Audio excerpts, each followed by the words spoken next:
Stephen, thanks for joining us on VIP TV. Good to catch up with you.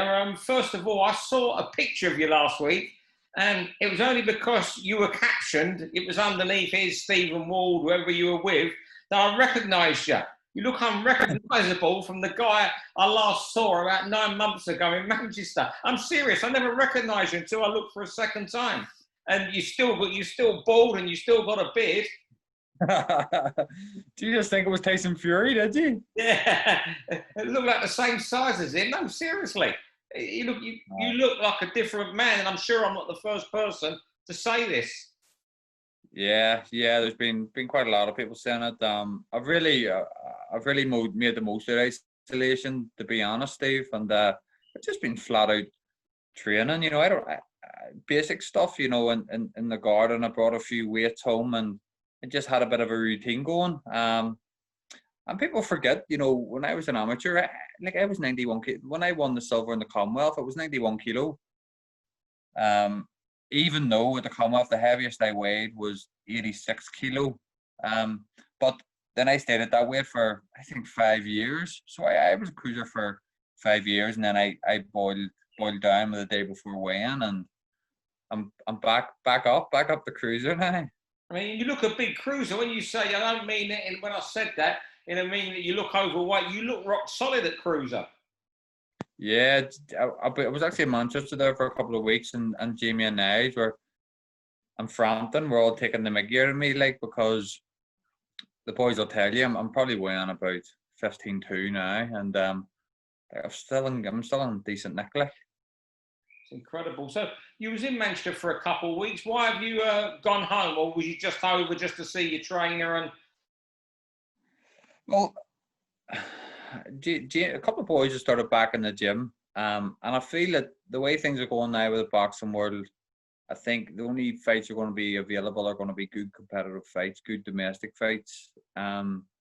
So I don't think you'll get as much notice as what you would think for fights now. The way things are going, everyone's scrambling to get on shows. So the opportunity came from was going back over. So I thought, listen, I'll jump on it. And I was over for a couple of weeks training with the boys, probably about 4 weeks. And it was going well, but there's still nothing on the pipeline. I've obviously 3 young kids, and I haven't heard nothing yet. So I thought, listen, I'll come home for a wee bit and then head back over.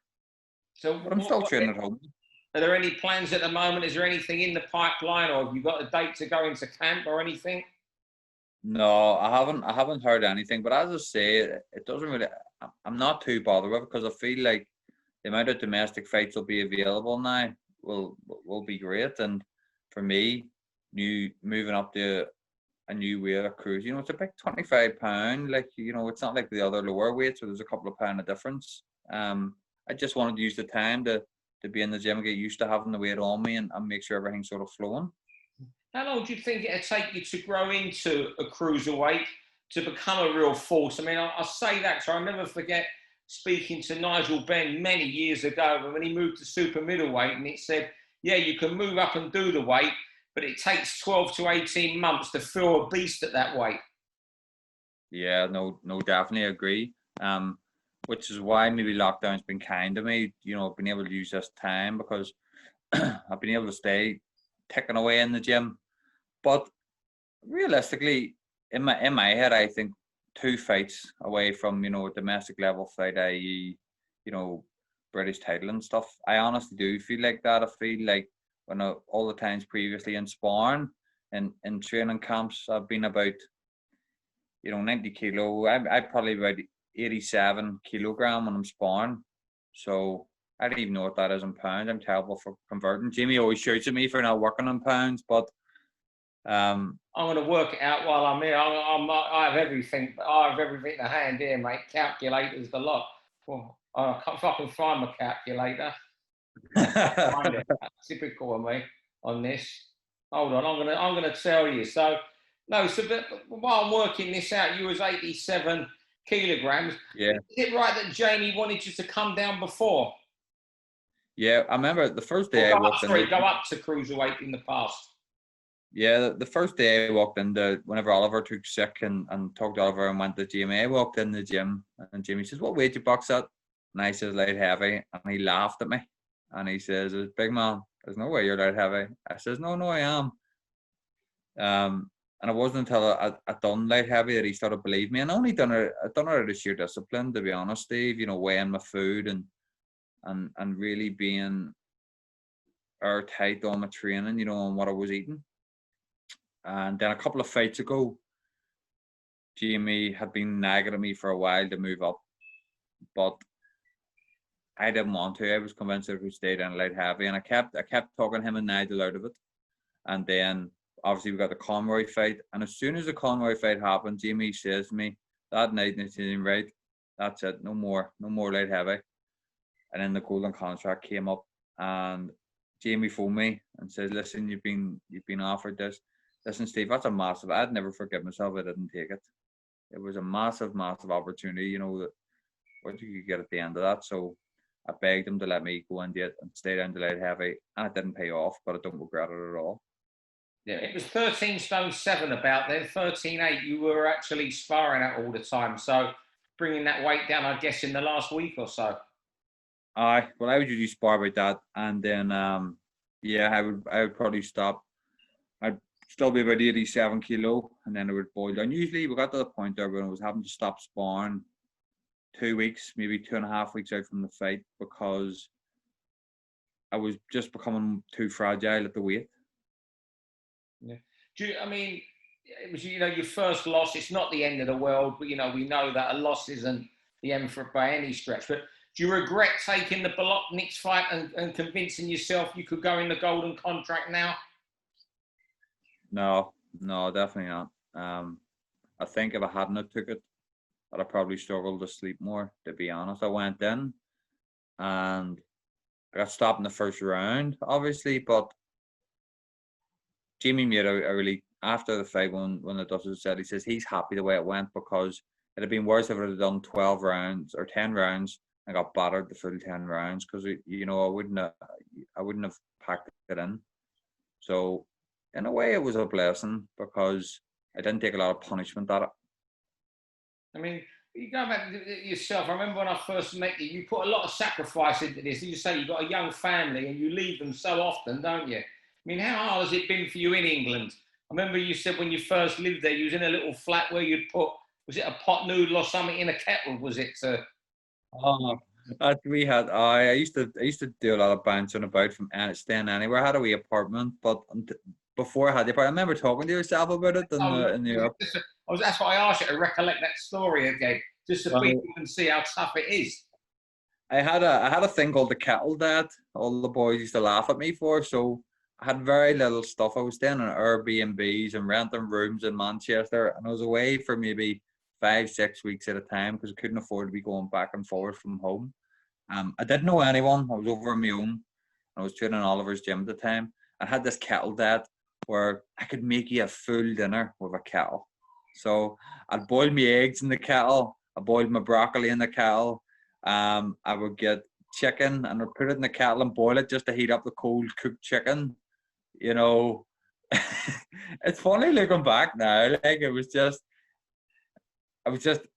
I couldn't afford to be eating out all the time and buying food, and so I was just going to Aldi. I was getting a pile of eggs and sitting in the wee apartment or flat or wherever it was, with my finger on the kettle, so it just kept boiling, just to boil the eggs. So, what was easier, living with Frampton over here, living with Carl, or the kettle diet? What did you prefer? Oh, definitely the kettle diet all day long. What's it like living with Carl? Because you're obviously close, aren't you? Yeah, it's good. It's good. Frampton's good. Like it's good having him from home, because the banter and all's the same, and you've got it's a good laugh, and he's the same. Like we all miss our family when we're away, and sort of having that bit of camaraderie makes it easier. But not even that. Frampton gives me a lot of advice on things, and even in the gym, having his eye glance over you and maybe tell you a couple of things you need to rectify. You can rely on his knowledge, Will he make a good trainer, Carl, if he went that way? When you talk about his knowledge and the tips he can give? Aye, definitely. I think his boxing brain's really good. He's really good at reading fighters and noticing things. I think he'd be a phenomenal coach, but he'd definitely he'd be like a wee small fat round coach, you know. He'd be waddling about and everyone would be, you know. Oh, I'm glad you said that, not me. If he sees this, he'll be coming after you. Tell us about your relationship with Jamie in the gym, Jamie Moore, because obviously, you know, tragedy with what happened with Oliver sadly passing away, and then Jamie sort of took over towards the end there before Oliver passed. You know, how's the transition been? It's been brilliant. It's been brilliant. I remember, I didn't really know Jamie. I knew of him because he would be in and out of Oliver's. He would have called in and be talking to Oliver, and I would have seen him and said hello. Always loved Jamie as a fighter when I was younger. And when Oliver took sick, I remember talking with Martin and Rocky, and they were saying they were going down with train with Jamie. And I didn't really know Jamie was training people, to be honest, at the time with Tommy. And then obviously I looked into it and found out. And I phoned Oliver, and Oliver was more than happy for me to go down with someone he knew. I went down to the gym, and I think it was my first day in the gym. I went in, and I felt comfortable already because obviously Frampton was there at that point, and Conrad. And I always remember I got Nigel or Jamie to tie my gloves, and I went over to start hitting the bag. And the next thing that happened, Nigel Travis debagged me, pulled my shorts right down to my ankles. I was standing with a pair of gloves on. I couldn't even pull them back up. I was I was squirming about like a wee fish trying to pull my shorts up while, you know, and I just knew from that point this was the place for me. And I always loved Jamie as a coach because you go into Jamie doesn't try and change you. He doesn't try and... Yeah, he's always said that with Carl, hasn't he? Never changed him, yeah. Yeah, he'll just study and he'll watch you and he'll just give you a couple of wee things that maybe he thinks will work better for you. And he doesn't enforce things. So yeah, it's great. I love the gym. I can be honest, Steve, and say there hasn't been one time that I've dreaded going to the gym. Yeah. I mean, going back to you going into the Cruiserweight, it's livening up sort of in Britain and even, you know, in Ireland. You've got, you know, Lawrence Okoli, Rick Apart, and of course, Tommy McCarthy's at Cruiserweight, a fellow Belfast fighter. Now, I don't know the relationship between you. Is it a fight that could happen or not? I don't know. Me and Tommy get on really well. Yeah. I mean, I didn't know the relationship, so... I know me and Tommy's good. Me and Tommy's good friends. Like I talk to Tommy all the time. He actually made a wee video of me on Twitter the other night, and everyone was having a laugh at. But no, I don't know. I think it's definitely a fight I'd be interested in. However, I feel like Tommy's at a different stage in the cruiserweight. Tommy's really making waves now in it. Yeah. You wonder would it be a fight he'd be interested in? You know, he's not going. And rightfully so. Tommy's been grafting away, and he's not going for a world title here soon, very soon, and he deserves it. To be fair, because I know he puts a lot of time in, and have these young family too. So I think we're both. If it happens, it happens. But I think he's maybe at a later stage on the cruiserweight scene than what I am, and that's just being realistic. He's a couple of rungs above the ladder from me at the minute. It would just be a great matchup for Belfast. That's why I asked the question. You know, it's a natural thing to ask. He's the other cruiserweight in Belfast, so. No, of course, yeah. I think it's one that people are interested in. But as I say, I think he's. Listen, if I got offered, you know, you wouldn't say no. But he's not good on the door for. You know, you can't really blame him. You know, he's not really much to gain. Yeah. Either, you know, from fighting me at the time when I've just moved up, where. You know, there was a whole rumours about he was going to fight Okoli and all there. I never really got talking to him about it. I don't know what happened there. Yeah. And finally, before we let you go, you were telling me about, or I was hearing about your marathon exploits. Can you tell us what happened there when you ran a marathon?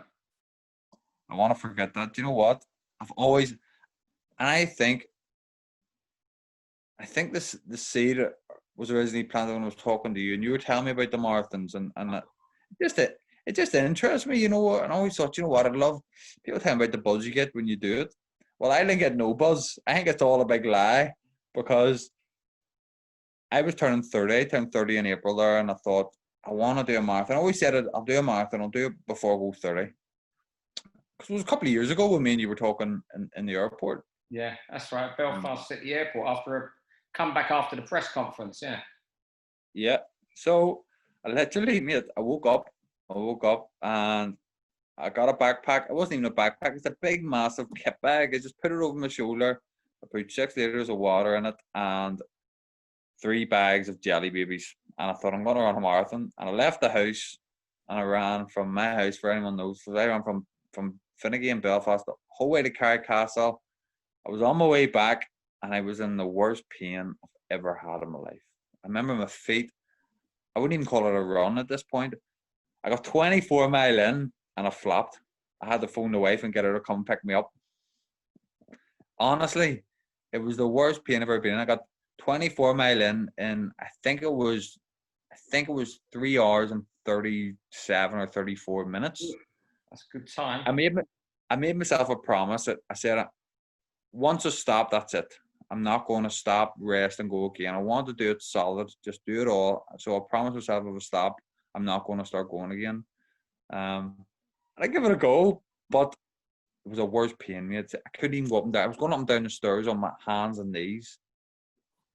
Honestly, it was agony. I really underestimated how sore, the impact on the body it was going to be.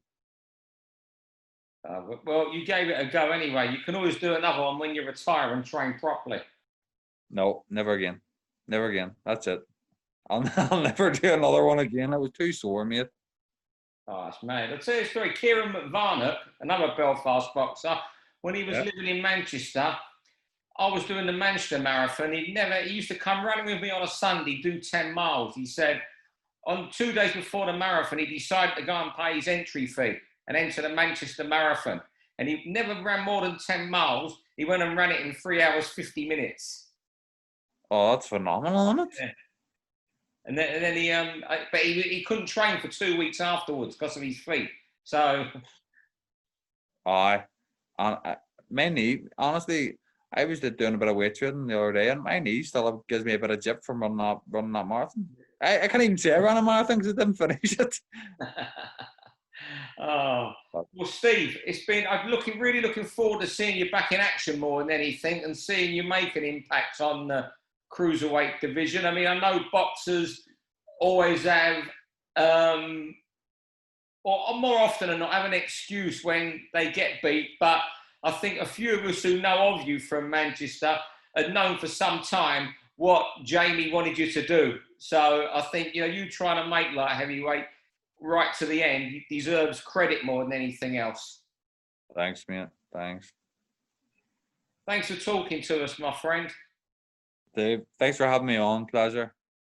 For all boxing info, news and latest interviews, amateur and pro, across the north, click and subscribe. VIP Boxing Promotions. Also, Twitter, Instagram and Facebook.